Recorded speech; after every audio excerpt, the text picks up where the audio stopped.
Nice to see you again on this beautiful Sunday. Today we have a quote by Oliver Berkman from his beautiful book, 4,000 Weeks, Time Management for Mortals. And it goes like this. The real metric of any time management technique is whether it helps you to neglect the right things. Peyton, what are your thoughts on this? Hey man, good to be back. I love Oliver Berkman and his book 4,000 Weeks and his general philosophy about time management is a really important antidote to many of the natural mindsets that a lot of us have about our time.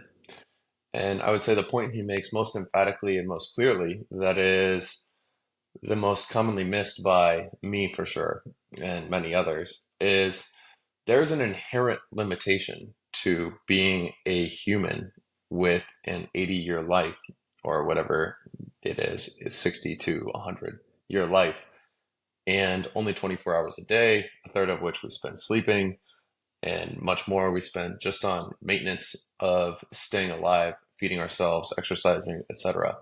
We have actually very little time, and we are absolutely never going to do everything that's worth doing, everything that we wish we could do, everything that is exciting or interesting or beneficial or growth inducing or exciting to learn about or interesting or any of these things. We're never going to watch all the shows. We're never going to read all the books. We're never going to read most of the books or even 1% of all the books. And what he's reminding us of in this quote is in order to have the time for the most important things for us, we actually do need to be intentional about the via negativa. The only way to free up time is to not do something else with it. Every use of an hour of our time is saying that we're going to do this one specific thing instead of the 1 million other things that we could be doing with that time. If I'm reading the book 4,000 Weeks, I'm not reading The Old Man and the Sea with the same amount of time. I'm not watching a show. I'm not working out. I'm not meditating. I'm not meeting a new friend. I'm not going to a spiritual community. I'm not doing all of these other things. And each moment that we're choosing to dedicate our attention and our energy toward one activity, we are making the choice to kill the seemingly infinite other possibilities of that moment in order to prize this one moment. And so, what he's communicating with this is that we should be intentional about what we're allocating these very limited moments to, because the opportunity cost is enormous. The opportunity cost is all the other stuff that are the possibilities of us using this time on, all the other things we could be exploring or exploiting in this moment. And so for me, this is a reflection on, okay, I know that time management doesn't mean that I'm going to fit everything in. That's just actually not how reality works. We can't do all the things that we wish we could do with this time. And so if I want more time, I actually need to look at where I am allocating this time and do less of something if I want to do more of something else. There is a very limited nature to the fact that there's 24 hours in a day. And so having more time subjectively starts with removing things, and then we can allocate it toward new things. It's not about being magically able to create more time. It's not necessarily sustainable to think that we can live our entire life at 2x speed, or even if we can do things faster and more efficiently and more automatically, and we can set up conveniences, and all these things are definitely worthwhile. And I do spend some energy toward them. There's never going to be an infinite nature to this. It's not scalable. It doesn't compound. We can only free up so much. It's zero sum ultimately. And so, what he's encouraging us to reflect on, in part at least, is where am I killing the million possibilities and making all this sacrifice for something that ultimately is not as valuable as many of the things that I'm forgoing, or as valuable in terms of how we define it, valuable in the context of the fact that we're limited, we're humans, we have to manage our energy, we have to manage what is sustainable and causes us to enjoy our life and leads to our freedom and happiness and blah, blah, blah. All those things must be considered. We're not robots that can just spend 16 hours a day absolutely grinding through tasks so that we can make it through. We have this very, very, very limited allocation of our most important, most valuable, and most scarce resource, which is our time, energy, and attention. And so if we want to have more of that, we actually have to stop doing things in order to create that white space. At least that's how I think about it. It's something that I'm not very good at doing by default. I tend to try to do everything. What are your reflections on this quote? Hey, thanks, Peyton, for giving some insights into the possibilities of opportunity cost if you take on too much stuff at once. Also, yeah, when you do everything at once, then you get distracted and you do not have any focus on one thing. So the likelihood of the one thing getting finalized or finished strongly decreases. And what I think about this quote, that the real metric of any time management technique is whether it helps you to neglect the right things, is that it somehow perfectly aligns with the thoughts of Seneca, where he said, we as a human do have, in essence, enough time, but we feel that we do not have enough time because we waste so much of it. So in our limitedness, in us only having only 4,000 weeks in the median, 4,000 weeks time to do stuff that we want to do, we have the opportunity to reduce the time we waste doing stuff that does not matter at all and does not make our life meaningful at all, does not raise our energy or our level of awareness or our level of meaning in our life at all.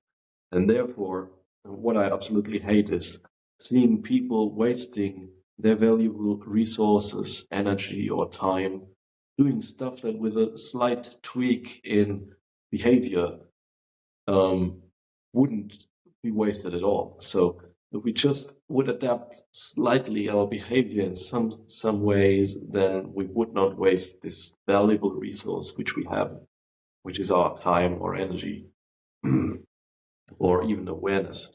And that's why it is important, like you said, that we really take the via negativa, which means that we leave out stuff to free our timetable. We leave out the toxic relationships. We leave out meeting with people we do not like or enjoy to free our time for people that actually matter. We leave out unhealthy behavior. We leave out smoking. We leave out just sitting around to free our time for giving a phone call to our loved ones, or for writing something to ourselves for our future selves in 5 years, or for meeting a friend, to have some experiences which give life meaning in essence, so that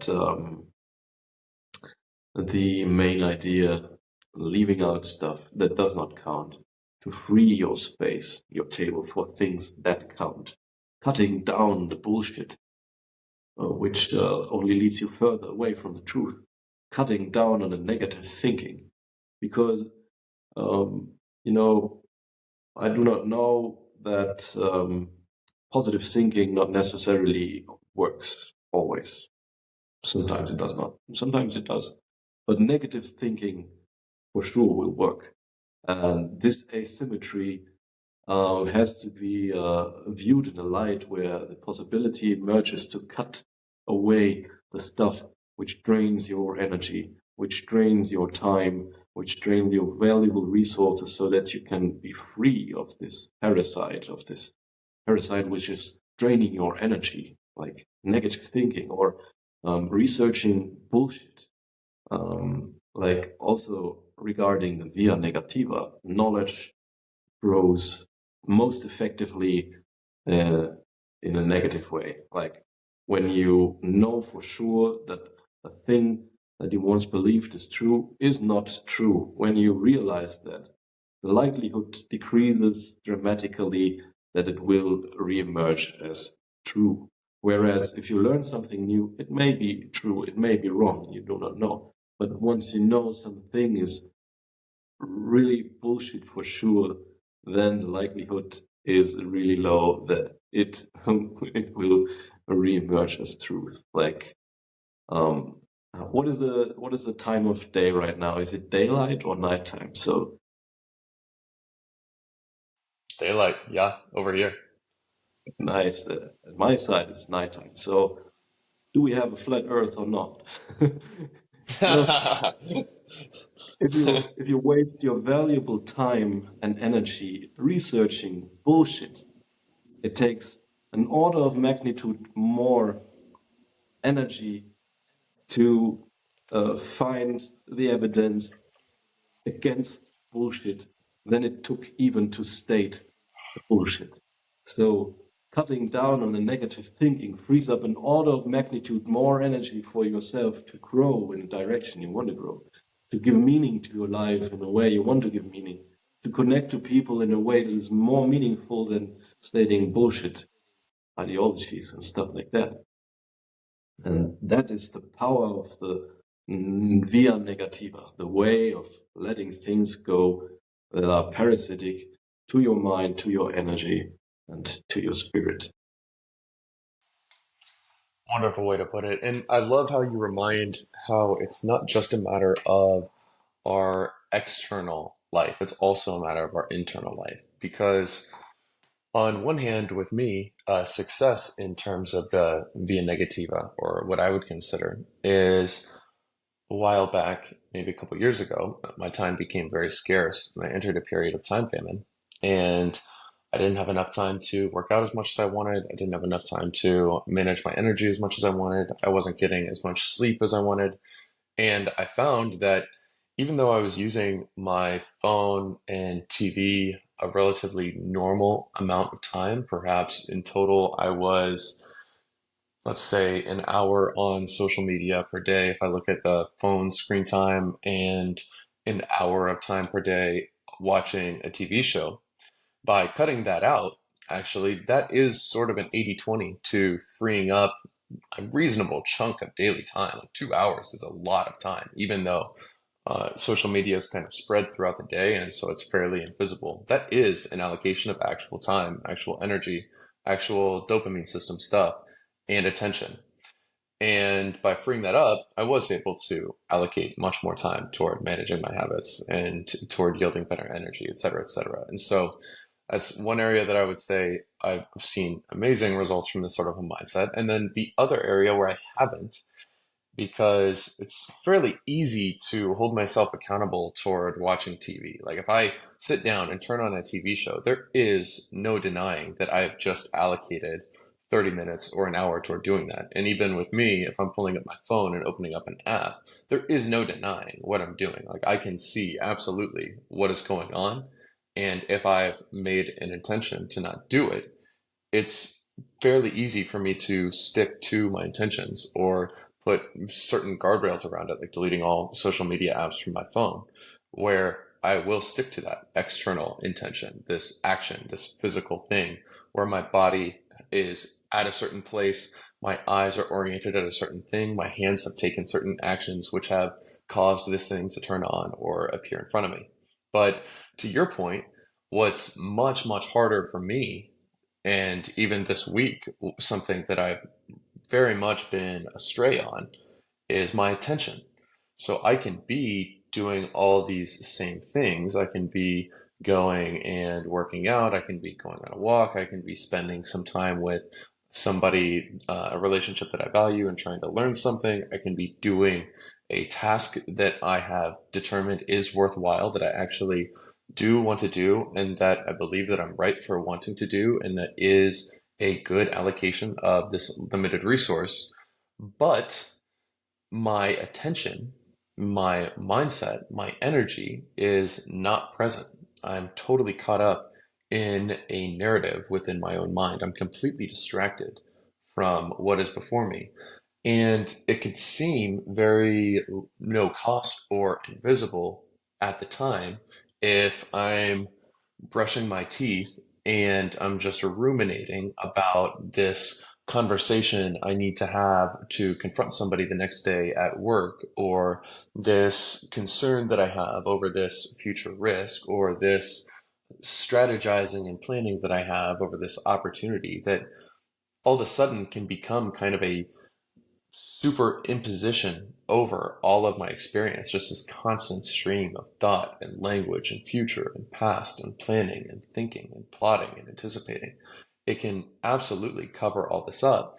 And lo and behold, even when I'm not watching TV, I'm not pulling up social media, I'm not falling into some of the more explicit out there, I'm seeing it, you're seeing it, there's no denying what physically is happening right now because of the invisible nature of allocating my attention and my awareness toward just the voice in my head, the stream of thoughts, these words and narratives, the liking, wanting, not wanting, attachment, resistance, all of these things, I can actually be constantly misallocating my time by not being where I'm at. It makes me inefficient at the stuff I'm doing, of course, but it's more than that. It's also the health of my mind. It's also if I'm allocating my attention and energy toward this stream of thoughts, then I am killing my connection with the present moment. I'm killing my connection with direct awareness of my true nature. I'm killing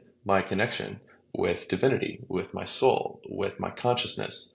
Not permanently, of course, but I am missing the mark in that moment. I am separating myself from a deeper reality, from a divine nature, from ultimate peace.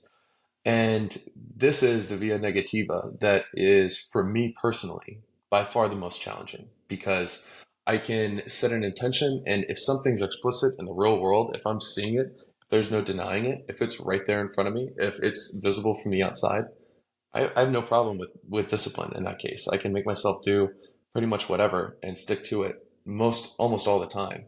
But once it's in my mind, once the story is just kind of a wisp and almost a dreamlike quality of this language, of this talking, of this past and future thinking, as opposed to reality, what's right here in front of me, my concrete direct experience, all of a sudden it's easy for me to get caught up in this and to be misallocating my attention and energy towards something for a week straight and to be kind of in this trance of thought instead of directly connecting with my own experience. And so this is the next phase, I guess, of time management for me at least, is how can I have more of a via negativa toward these thoughts, toward this allocation of attention, awareness, and energy, which is ultimately the currency that we got to spend our time on. This is the means of our actual experience of time. Even if my body is doing this or that, my mind is going to be having whatever experience I'm having on the inside, and it can totally get clouded and covered up by this web of thoughts and associations and entanglements. The last little thought, this quote that I wrote down coming into today that I love from Oliver Berkman is he talks about we have to give up the impossible stuff in order that we can focus on the hard stuff. The impossible stuff of life is trying to do everything. The impossible stuff of life is thinking that I'm going to be a stay-at-home dad for 6 kids while I'm also going out and working 60 hours a week, while I'm also having perfect fitness, while I'm also spending a lot of time in communion with nature and an hour in a day on the meditation cushion and getting plenty of sleep and forming good communities and having great external relationships, a good marriage that I'm dedicating a lot of time and energy to, having strong connections with my family, also watching all the entertainment that I want, having an interesting life where I travel once a month and then going to 2 concerts a month and having all of these peak experiences while also reading tons of books and learning tons of things, making a ton of money, having 3 side hustles, keeping on top of all of my chores and maintaining all of the little repairs that are needed on my house and going and volunteering and giving away a lot of money and driving the newest car and getting more and more things and being perfectly fashionable and having a very decorated house and having artistic pursuits, playing two instruments, improving at my various associated skills and hobbies, and playing in 3 sports leagues. We can't do all this shit. Yeah, it would be great if we want to do all this stuff. All of it's valuable. I would enjoy most of these activities. They could very well be fulfilling in their own ways. But the fact is, at any given point and throughout most of our life, we have to kill most of the possibilities to pursue one reality, to pursue one actuality. And so, the most important thing that we need to understand is that we have to have a mindset of triage and prioritization and acceptance of the fact that we cannot and will not and never can and nobody ever can do all of these things at once. We have different phases of life where we focus on this and that and this and that. And that can be beneficial to become a well-rounded person. We can't be obsessed with everything at once, but we can go really deep in this year, this other year, and that can provide opportunities to connect with more people about things that are important to them. But ultimately, we have to become accustomed to reality. And reality is that it is impossible to do almost everything. It is impossible to do almost everything that would be worthwhile to us that we ultimately would like to do if we had infinite time, because we don't have infinite time. We have very little time. And there are some things that are very important to secure our existence, to sustain well being, to have good health, to have good relationships, to have a positive impact on the world. And it's really hard to fit all that shit in. And so, if we want to live a good life and if we want to do the hard things, we have to accept that we cannot do the impossible thing. We have to see reality in the face and then proceed and work from there with a mindset of sincerity and doing our best, understanding the immense limitations of our condition. And so that's what I have some intention to do coming forward. This does not come natural to me. And Oliver Berkman's thought process on this and just smacking us in the face with reality and true perspective that no matter what culture might seem to sing to us, we have an absolute tiny little fraction of the time we need to do everything that would be worthwhile for us to do that we would like to do. And so we have to work from there. We have to allocate this scarce and extremely valuable resource of our time and energy.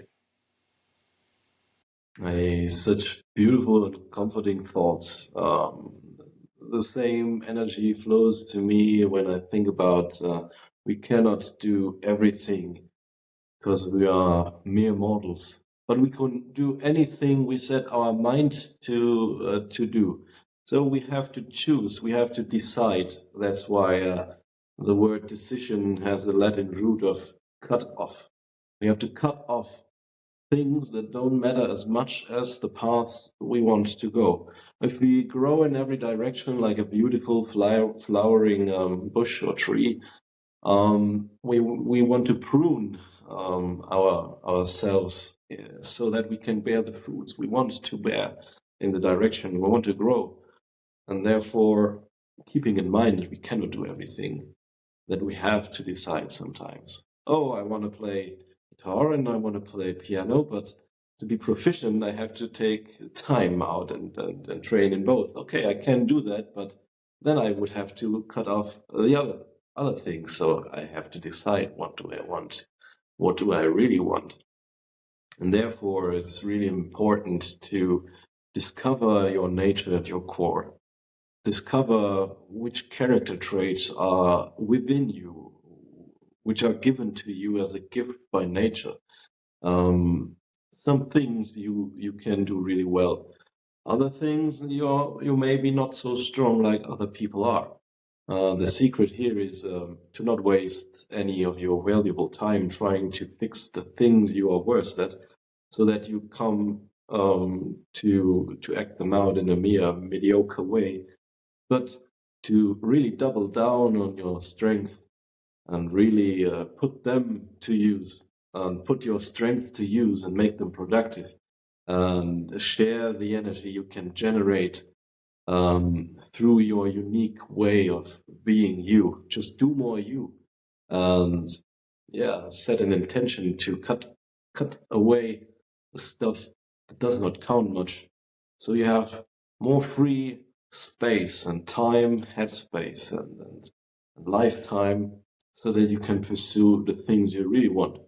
So this also matches the observation that the happiest people know who they are at their core and actively matching their life to their knowledge of who they are. Like they know who they are and match their life to it. And therefore, this makes them fulfilled in a way you cannot be if you only try to catch up and try to run as fast as you can, but stay at the same place, like the Red Queen once said to Alice. And therefore, you have to intentionally let go of the things that do not longer serve you, the things that don't longer serve you well. And this requires a lot. And I have to learn a lot to really put this, what I said, into practice. But at least I am working on it.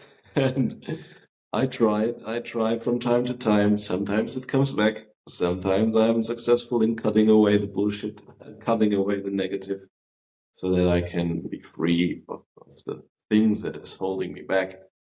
And therefore living a more meaningful existence as well.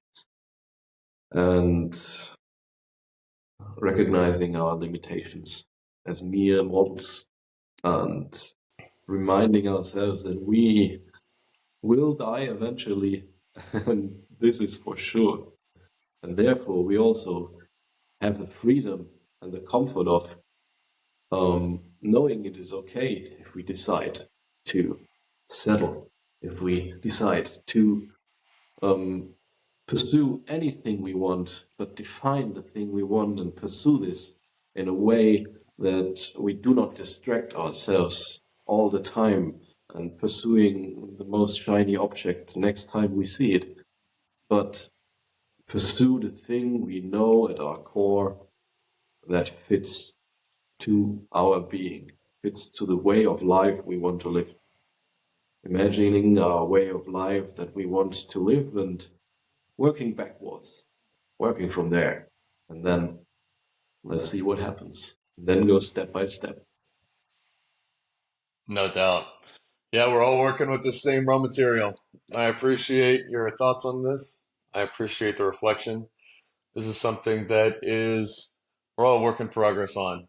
We're all learning how to ride this wave, how to allocate this precious, scarce, and limited resource of our finite human existence during our one journey here. So appreciate you, man. Appreciate these reflections. I enjoy this. I am going to look to be mindful of not just how I'm allocating my time externally, but how am I allocating my attention and my awareness internally with my time? What am I doing with my experience here from the inside? So I'm going to try to bring that with me into this week and also accept my extremely, extremely limited nature. Yeah. Appreciate you, man. Thanks as Appreciate you always. too. Thank you very much for your thoughts. And may we cut away the things that are not longer serving us so that we create space and time for ourselves to even feel bored, so that our true core bubbles up, so that we feel what we have to feel to pursue what we know, who we are, what we want to pursue. May we be well and happy on our pursuit of intentionally letting go, cutting away, and freeing up space to grow in the direction we want to grow. Appreciate you, man. As always, have a great week. See you next time. 100%. Thank you, my friend. See you next week.